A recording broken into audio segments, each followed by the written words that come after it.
Hello, my name is Grace Stewart.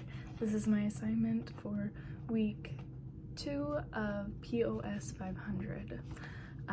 Today I will be discussing the differences of an initiative versus a referendum. An initiative is a process that allows its citizens, the citizens of a state or government, to propose new laws or amendments to the Constitution.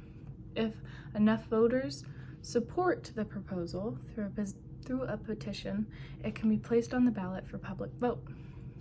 It's created when citizens draft a proposal and gather the required number of signatures for it to be able to go to the ballot.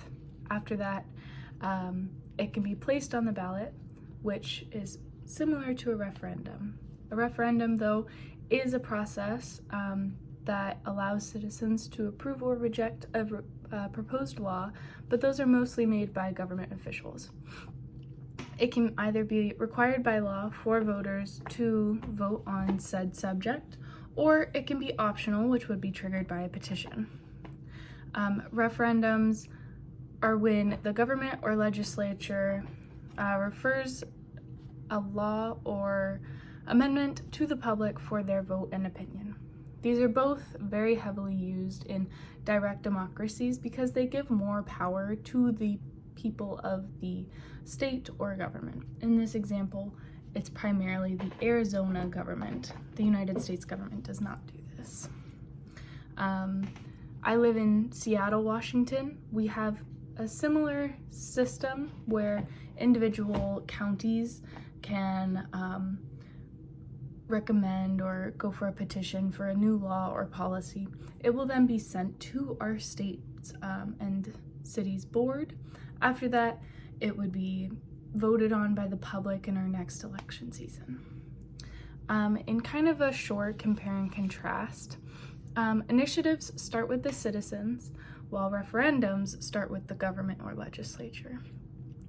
The purpose of either initiatives propose new laws or amendments. Referendums are used to approve or reject existing laws or amendments. The process of both, the initiative requires drafting, petitioning, and gathering the signatures of citizens. Referendums can be obligatory or optional, often requiring a petition to trigger a vote. The pros and cons of both are quite simple, actually. I know we're not supposed to be partial, but I much prefer the additional initiative movements that I've seen here in Seattle, just regarding our school system, which I'm in my Master's of Education, so I know that those will be affecting me when I go into my career.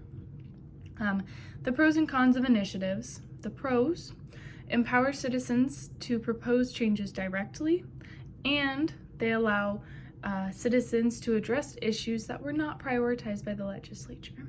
The cons: it can be costly, it can be time-consuming, and it takes a lot of work from the citizens to go out and gather signatures.